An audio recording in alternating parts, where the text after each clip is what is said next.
అందరికీ నమస్కారం. నా పేరు సుబ్బారావు, రెవెన్యూ ఆఫీసర్, చిలకలూరుపేట పురపాలక సంఘం. మనకి ఇంటి పన్నులు, నీటి పన్నులు, ఖాళీ స్థలం పన్నులు బకాయిలు అన్నీ కూడా దాదాపుగా 12 కోట్ల రూపాయలు మనకి బకాయిలు ఉండగా, వాటిల్లో మొండి బకాయిదారులు చాలామంది చెల్లించకుండా ఉన్నారు. దానివల్ల పురపాలక సంఘానికి ఆర్థికపరమైన నష్టం వస్తుంది.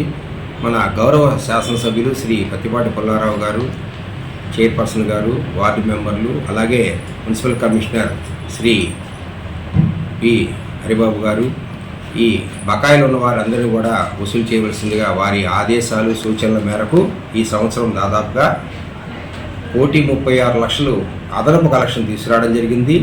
అందులో భాగంగా అదనంగా అంటే కొత్తగా నిర్మించిన భవనాలకు కానీ, యూసేజ్ మారిన భవనాలకు కానీ పన్నులు విధించడం ద్వారా 85 లక్షల పైగా ఆదాయం, కొత్తగా ఆదాయం రెండు కలిపి దాదాపుగా గత 4 నెలల్లో 2 కోట్ల ఆదాయము పురపాలక సంఘ అడ్మిన్లు కానీ, రెవెన్యూ ఇన్స్పెక్టర్లు కానీ, పురపాలక సంఘ సిబ్బంది యొక్క సహకారంతో 2 కోట్లు అదనంగా ఆదాయం తీసుకురాగలిగాం.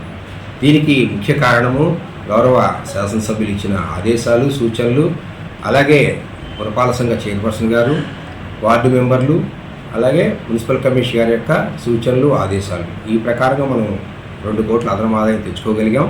అయినా ఇప్పుడు 12 కోట్ల మొత్తం డిమాండ్లో 5 కోట్లు మాత్రమే వసూలైంది. ఇంకా 7 కోట్లు వసూలు చేయాల్సి ఉంది. ఆ మొండి బకాయిదారులు ఎవరైతే ఉన్నారో వారందరికీ కూడా లీగల్ నోటీసులు ఇవ్వడం జరుగుతుంది.